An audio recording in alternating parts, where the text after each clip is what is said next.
नमस्कार, India overview से मैं रूबी प्रजापति। अभी हम हैं सिद्धार्थ हॉस्पिटल में और हमारे साथ हैं हॉस्पिटल के संचालक डॉक्टर दीपक शर्मा। आइए इनसे बातचीत करते हैं, जानकारी लेते हैं कि कोरोना संक्रमण की जो सेकंड स्ट्रेन है उसमें किस तरह के लक्षण देखे जा रहे हैं, किस तरह के सिम्टम्स जो हैं और किस तरह से बचाव किया जा सकते हैं। जी डॉक्टर साहब।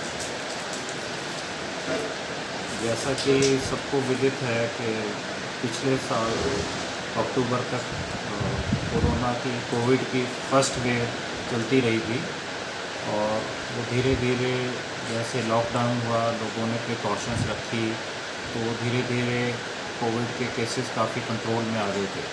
ये देखने को मिला कि दिसंबर, जनवरी और फरवरी तक हमारे पास बहुत ही कम केसेस आए और उसके बाद फिर स्टेडली दोबारा ये नंबर ऑफ़ केसेस जो है काफ़ी इंक्रीज़ हो गए। तो इसमें जो देखने में आया कि ये दूसरे स्ट्रेन जो हैं, जो पहला स्ट्रेन तो ख़त्म हो गया, जो कोविड के दूसरे स्ट्रेन हैं वो ज़्यादा ख़तरनाक हैं, वो अब पाए जा रहे हैं पेशेंट्स में, और पेशेंट्स जो हैं ज़्यादा सीरियस हालत में रिपोर्ट कर रहे हैं हॉस्पिटल्स में। तो इसका जो बचाव का तो तरीका वही है जो पहली बार में था कि सोशल डिस्टेंसिंग रखें, मास्क पहन के रखें और फ्रीक्वेंटली हाथ धोए जाएँ। जहाँ गैदरिंग्स हैं ज़्यादा वहाँ पे ना जाया जाए। बेसिक चीज़ तो वही है। पर अगर किसी को जैसे बुखार हो जाता है, खांसी है, तो तुरंत जाके हॉस्पिटल में जाके जहाँ भी ऑथराइज सेंटर्स हैं जहाँ पे कोविड टेस्टिंग होती है, तुरंत जाके अपना टेस्ट करवाएं, जिससे अगर ये पॉजिटिव निकलता है तो उस पेशेंट को हम आइसोलेट कर सकते हैं और उसकी जो ट्रीटमेंट है वो स्टार्ट कर सकते हैं, और ये इंश्योर करना है कि वो आगे दूसरों को ये बीमारी ना फैलाए।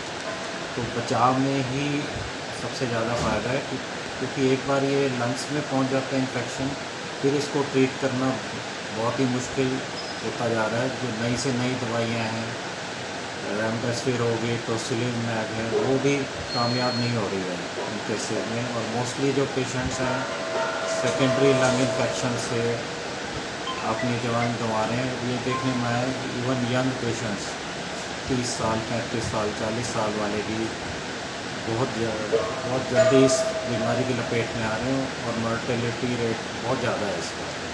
तो प्रिवेंशन में ही बचाव है, और जिन्होंने वैक्सीनेट नहीं करवाया अपने आप को, वो तुरंत कोविड सेंटर्स पे जाके अपने आप को रजिस्टर कराएं और वैक्सीनेट करवाएं।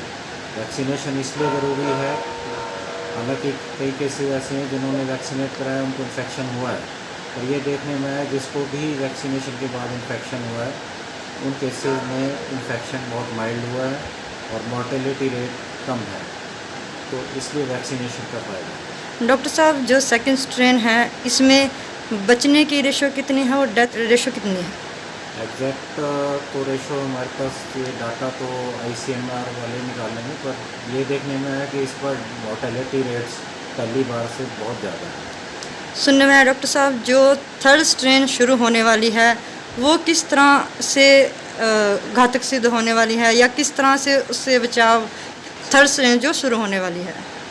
जब तक लोगों को ये नहीं समझ आएगा कि हैंड वॉशिंग, आइसोलेशन और ज़्यादा मीटिंग्स वगैरह में ना जाएं और अपना ध्यान खुद नहीं रखेंगे, ये बीमारी काबू में नहीं आने वाली है। तो हर एक का चाहे कोई सा भी स्ट्रेन आ जाए, बेसिक चीज़ वही रहेगी, प्रिवेंशन। जब तक खुद प्रिवेंशन नहीं करेंगे इस बीमारी से इजाद नहीं होगी।